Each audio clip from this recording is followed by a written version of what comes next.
అందరికీ నమస్కారం.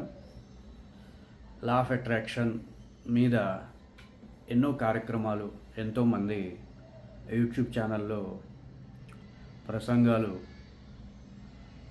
వారి మెథడ్స్ని మనం వింటూ ఉంటాం. అయితే లా ఆఫ్ అట్రాక్షన్ గురించి దగ్గరగా ఒక 1 ఇయర్గా మనం పరిశోధన చేస్తూ వచ్చి మాకు అర్థమైనటువంటి అంశం ఏంటంటే, మనం వికర్షణకి గురి అవుతాం.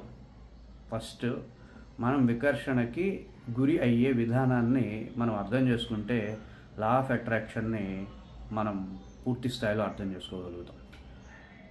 లా ఆఫ్ అట్రాక్షన్లో వికర్షణ ఎందుకు కలుగుతుంది అంటే, లా ఆఫ్ అట్రాక్షన్ అనే కాదు, ఒక మనిషికి ఆకర్షణ ఎలా కలుగుతుందో తెలియజేసేటటువంటి సైన్స్ని లా ఆఫ్ అట్రాక్షన్ అనుకుంటే, ఈ ఆకర్షణకు వ్యతిరేకంగా ఉండేది వికర్షణ. కాబట్టి వికర్షణ ఎందుకు కలుగుతుంది అనేది మనం అర్థం చేసుకుందాం. అంటే వికర్షణ అనేది ఎందుకు కలుగుతుందంటే, మనం మన మీద కొన్ని ఆరోపించుకుంటూ ఉంటాం. ఈ ఆరోపణలు ఏవైతే ఉంటాయో ఇవి వికర్షణకి దారితీస్తాయి. అంతేగాని వేరే కారణం అయితే ఏమీ లేదు. ఇప్పుడు ఉదాహరణకి నేను ఆకర్షించగలుగుతున్నా అనుకోండి, దానికి కారణం నా మీద నేను చేస్తున్నటువంటి ఆరోపణలే.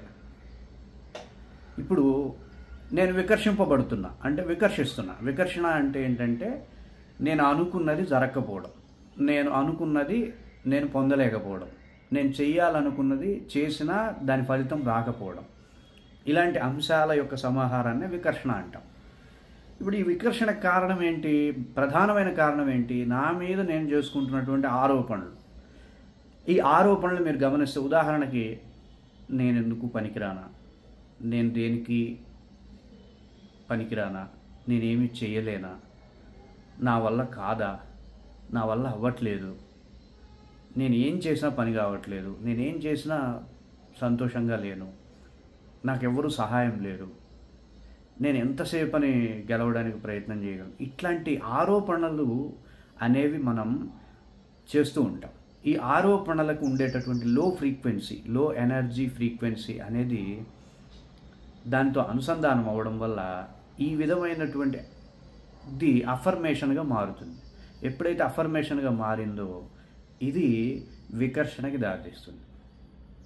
సరేనండి, బాగా చెప్పారు కదా, దీనికి వ్యతిరేకంగా మనం అనేసుకుందాం, నేను చేయగలను, నేను బాగా ఉండగలను, నేను ప్రతిదీ చేయగలను, నేను అనుకున్నది గమనిస్తున్నాను, నేను సృష్టి నాకు ఇంత ఇచ్చినందుకు కృతజ్ఞతలు, ఇట్లా అవాస్తవమైనటువంటి అఫర్మేషన్స్ని చాంట్ చేయడం వల్ల ఆకర్షణ కలుగుతుందా అంటే అది చాలా హాస్యాస్పదం. ఆ వికర్షణకి ఏదైతే కారణమో ఆకర్షణకు అదే కారణం అవుతుంది అనుకోవడమే మనం చేస్తున్నటువంటి పొరపాటు. అర్థమవుతుందండి, ఆకర్షణకి కూడా ఒక మార్గం ఉంది. ఆ ఆకర్షణ కలిగే మార్గాన్ని మన పూర్వీకులు మనకి ఎప్పుడూ అందించారు. అలా ఆకర్షణను కలిగే విధంగా మనం లా ఆఫ్ అట్రాక్షన్ని సాధన చేస్తే చక్కటి ఫలితాలు మనందరి జీవితాల్లో కలుగుతాయి. మనందరి జీవితాల్లో సిరి సంపదలతో పాటు ఆయురారోగ్యాలు, ఆనంద అష్టైశ్వర్యాలు ఎప్పుడు కూడా ఉంటాయని నేను కరాఖండిగా చెప్పగలను. అందరూ లా ఆఫ్ అట్రాక్షన్ ద్వారా పూర్తి స్థాయి సమృద్ధిని పొందగలరని ఆశిస్తూ సెలవు తీసుకుంటున్నాను.